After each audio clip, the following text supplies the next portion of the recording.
Hello everyone. I think I couldn't have opened any better today. So, welcome back to the Redseapodcast. Back to back nights, but I couldn't miss this post game show for the world. I hope you all are doing incredibly. Do let me know if sound, camera, and everything on my end are okay. And yeah, as the title says, as the special opener showed, and as everything indicates, let the celebrations begin. So close, so close to 100 years, just a couple of days away now. And I think that today's performance pictured perfectly what we all want this historic weekend to be, and not just this weekend, to be honest. What we all want this club to be and represent in general. And I didn't really mean to start with the chef talk, but I will. What a stadium today. The fans deserve a huge round of applause of their own. The fans reminded us of some nights in chef where the opponent couldn't even breathe properly, breathe in peace. The fans were louder than they have been, in my opinion, throughout the entirety of the season. The fans presented us with an incredible start, especially a start of the night and a start of the celebrations worthy of such an occasion. And they just didn't stop. Not only Gate 7, but the entirety of the Peace and Friendship Stadium was on fire tonight. And that's how it should be. That's how we are used to the Peace and Friendship Stadium being. That's how it needs to be. And that's how the stadium of the best team in Europe right now needs to feel. Just a round of applause for what the fans did tonight is honestly an absolute understatement, in my opinion, but it's so much more than deserved. And I hope that a celebratory night like this and a celebratory weekend like this is not only the reason, but the cause of such a turnaround, and the Peace and Friendship Stadium becomes the feared stadium that it can be, and we show our true colors as fans in basketball as well. And we are behind this team like it deserves to be supported because God does this team deserve the backing that it got today. Everything was perfect. Everything felt perfect from the stadium to each and every possession. Everything felt perfect to the planning to whatever you want. I don't know where anyone would start as a recap today because there is honestly so many positives to talk about, but you can't go without mentioning the fans. Each and every person that was there, and I can't stress that enough. Each and every person that was there were screaming their absolute hearts out. 100 χρόνια δεν θα είναι αρκετά ποτέ και το πώς έχει αρχίσει αυτό το Σαββατοκυριακό είναι ίσως καλύτερο και από ό,τι θα μπορούσα να φανταστώ κι εγώ. It's better than anyone could have imagined. I think the best way to put it is that today was mesmerizing. And Partizan felt it. Partizan were shook because Partizan isn't a bad team by any means of basketball logic. We are sitting here and talking about the second most informed team in Europe after us. In the last 10 games, Partizan were 8-2. There were no pushovers, but the team with the insane help of the fans today made them look like pushovers. It's honestly hard to even focus on a specific performance. It's honestly very hard. Very comfortable today. Uh, Perfect planning. It's what I went on to say on Twitter when the game first started. It's that the boys weren't distracted. The boys weren't drawn into the celebratory atmosphere. They were motivated by it. They were motivated by what it means for this club to have such a historic weekend, and they wanted to give us what they always do and make us proud like they always do. And what I enjoyed a lot today as well, it's not just the fans there, is that there was no discourse online either. Everyone was celebrating, everyone was enjoying the show, everyone was enjoying the magic, more or less. Everyone was as happy as they could be and just enjoying what Olympiacos BC truly, truly means. And I couldn't be happier, honestly. Uh, Even at home, and I feel like I'm not alone in this. Even at home, I was jumping around like I was there. I was singing and chanting like I was there. Uh, I think that our 100-year chant may be my favorite now, and because again, I feel like I'm not alone, but I go around today and sing the chant to myself like I am at the stadium. But yes, it was honestly such an endearing thing to finally be covering a game online and seeing little to minuscule to no discourse in the slightest, and seeing that not only that the atmosphere in the stadium was as celebratory as and as happy, truly just happy and joyful as it was, not only there but in everyone's houses as well watching the game. And it showed not just on the fans but on the players as well. A different air today, a different confidence, a different incredible, incredible way to sit here and follow the planning that they did.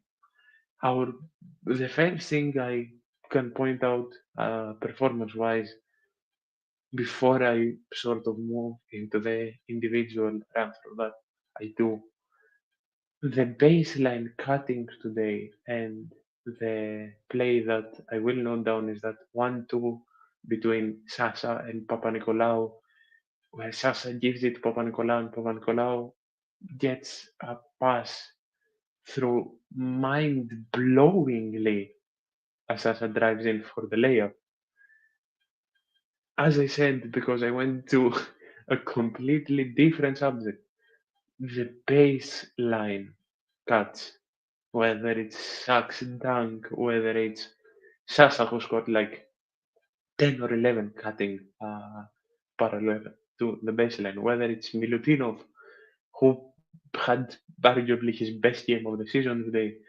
Uh, and I didn't check if he was MVP. For me, he should be MVP. And in general, just such a well worked offense. And it's not only just the offense, because we've said it multiple times. I've said it here, I've said it on other shows as well. I've said it on socials, I've said it everywhere that this team starts from the defense. Coach Base game plan always starts from the defense. If this team works well defensively, we can do anything and everything we want offensively. Of course, we had sort of a dry period per se in the second quarter, but we killed it. Aside that, we were absolutely incredible. Aside that, I can point out very minimal mistakes today. I can really point out very minimal mistakes today. And I couldn't be happier to just sit here and not only talk about a comfortable basketball performance, but such a joyful one at that. It's not something rare, but in such a truly fitting situation, it's something so amazing to sit down and see.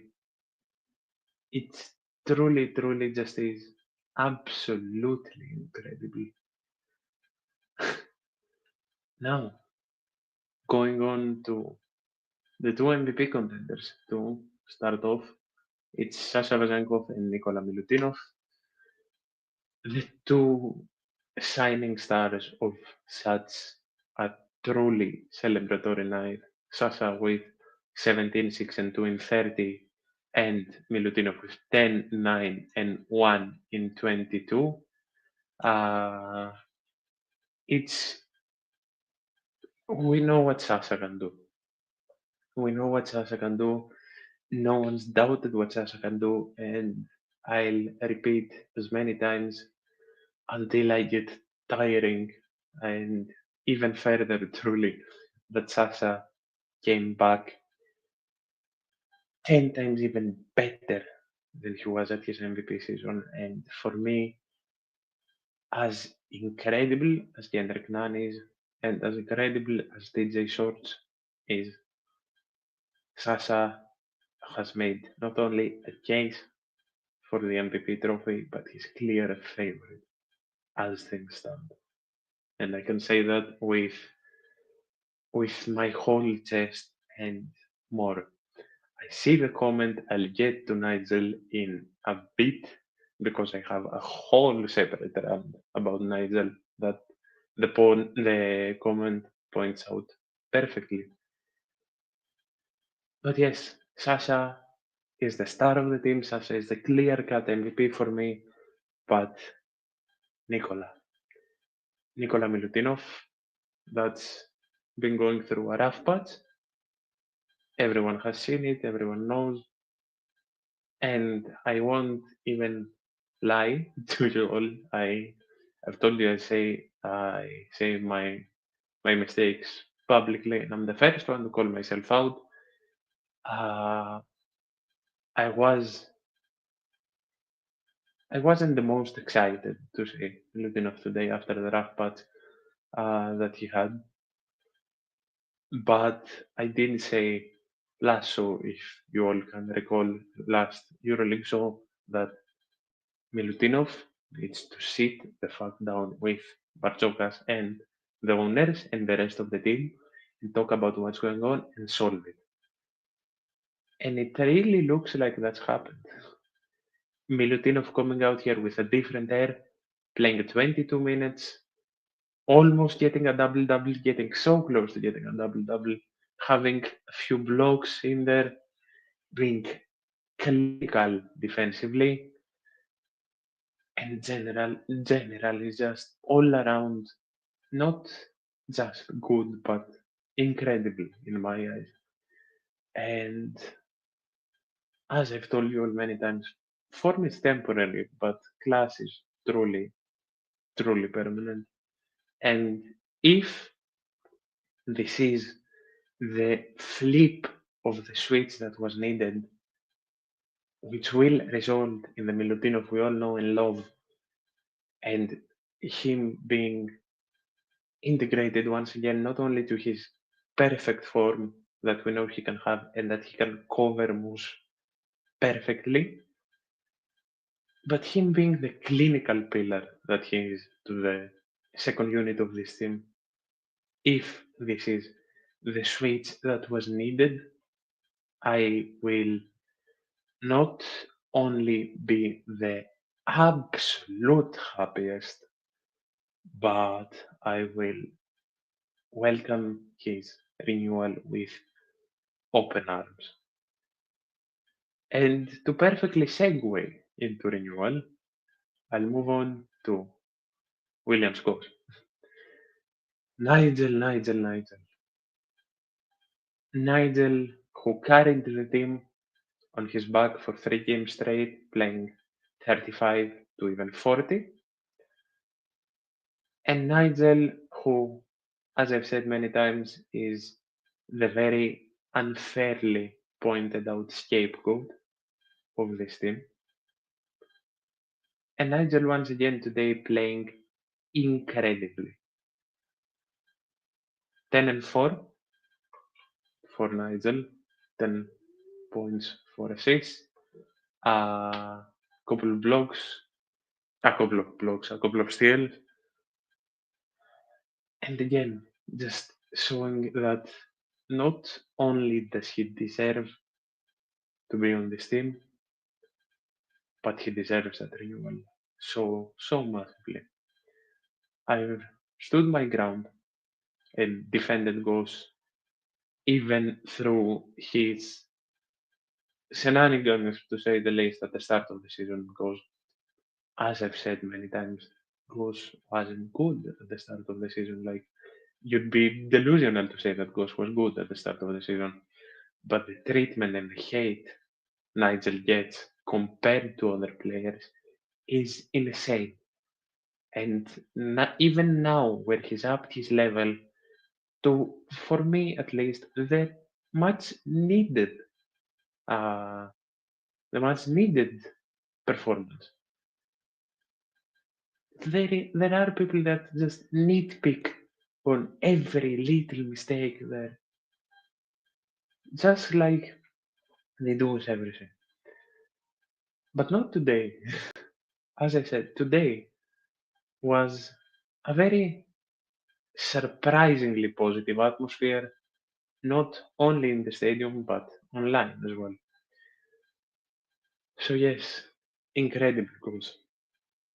Renew the man, please. Alec, Alec. The absolute robot of Olympiacos, the player that in 3 years has changed 3 roles, which is insane today to sit here and say, and the player that has adapted to these roles, I'm slurring over my words, to these 3 roles, as no other could have, in my opinion. Alex starting off behind Sasha in Sasha's MVP season, then Sasha goes, Alex stepping up perfectly and not necessarily filling up Sasha's shoes, but molding that starting role to his own shoes and performing to the 110%. Then Sasha comes back, and in the summer we heard people say that Peter will be mad and this and that. And Peters not only grasps every single minute, every single second that he's on the court, but he's now a two-way player. Peters has not only shown that he's the happiest here, Peters has not only shown that he will bleed for this team, whether he plays 10 minutes, whether he plays 20, 30, or a whole 40, but Peter has sat down and improved every single weakness in his game. And even when Sasha is on the bench, such a quality addition can never, go unnoticed, with him dropping 9, 3, and 1 in 20. Evan Fournier.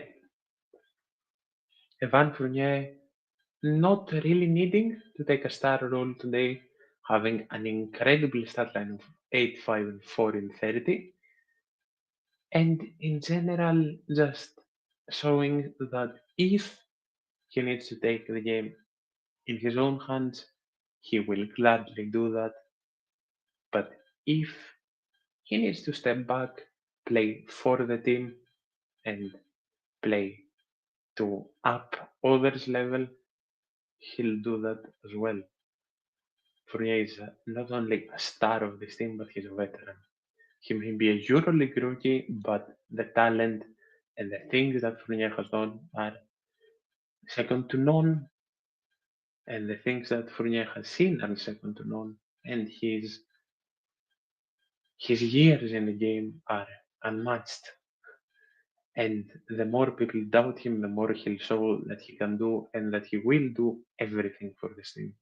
A team that he's shown he loves in more ways than one, both in and out of the field, whether that's by playing his heart out or going out to eat with a Gate 7 jersey or wearing with a Gate 7 t-shirt or wearing an Eddie Johnson t-shirt. It's just incredible. It's honestly just incredible to have, and it's an honor to have such a player on the team.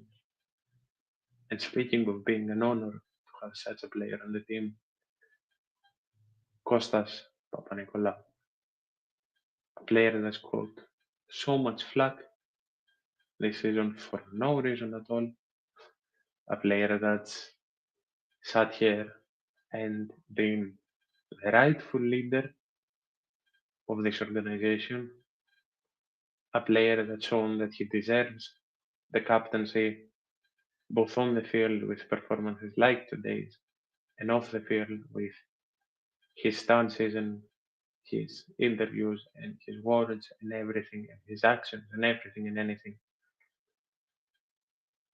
Kostas Papanikolaou is not only an incredible role model player, Kostas Papanikolaou is an incredible role model person. And his jersey will be up in the rafters next when he decides to retire. But up until that day, which, according to his own words, is very far away, as Papanikolaou said that he has a lot more left in the tank.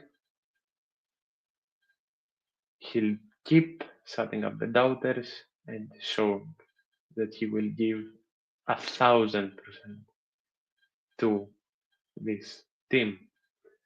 Καλησπέρα, καλησπέρα. Η Ρόδος είναι και ήταν πάντα κατακόκκινη, το ξέρουμε αυτό. Και όπως είπες και εσύ, φίλε μου, παντού και πάντα Ολυμπιακός. Και 100 χρόνια δεν θα είναι ποτέ αρκετά. Hope you enjoy the show. But yeah, Pap will just keep setting up the doubters and keep proving why he's our rightful captain. Luca Vildoza, the quick shot of today. Some crucial threes, crucial defending, and again, a player that showed his top level today. Everyone was crucial in the win. Everyone was crucial in the win. From the first to the last player. Moose played amazingly as well. So did McKissick. Everyone took their role. Everyone closed down their own player. Everyone played the attacking plan to perfection. Defense, attack, build up, passing, everything was top notch. As we now go 21-7. 21-7 is not only a record to be severely proud of, But 21-7 is a record that has us high and mighty, honestly, at the top, at the absolute tippy top of the Euroleague, with the closest following being Fenerbahce at 19 and 9. And as the days go on, I feel like it's safe to say that Olympiacos have the top spot locked down and are severely on track to break some impressive records win-wise. Now, I saw this comment earlier, and it's time to talk about it. Next Friday, of course, it's the Derby of Eternal Enemies once again, the last one of the regular season. It's Olympiacos against Panathinaikos. Olympiacos, as aforementioned, with a record of 21-7, having beaten Panathinaikos in the Euroleague, and Panathinaikos stand third with a record of 18-10. Bit of a shaky form in the Euroleague, coming off a huge win against an unimpressive Real Madrid. Panathinaikos that have been a pain in the ass this season. Of course, cup winners, having beaten us in the league both times. It's a tough one. It's perhaps, especially given the circumstances, the toughest game left up until the playoffs. Am I confident? Yes, I would dare say that I am confident. Am I certain? No, not in the slightest. I am never going to be certain for a win against Panathinaikos, no matter the fucking sport, honestly. Uh, we need to win. We need to win. There is no other solution in this game. Last battle against Panathinaikos was, of course, the lost cup final that sort of sent everything into a spiral. I think that's safe to say. Fans were bickering against each other. Panathinaikos was high and mighty, as they should be, and a lot of unnecessary discourse was created. And that can't happen again. Not now, not so close to the finale, not when we are gunning for the top two goals of Olympiacos this season, not after such a celebratory moment for his club. If we beat Panathinaikos, dare I say when we beat Panathinaikos, we will have gone from one of the happiest moments in this club's history, soaring high to a derby win, and being arguably unstoppable up until the end.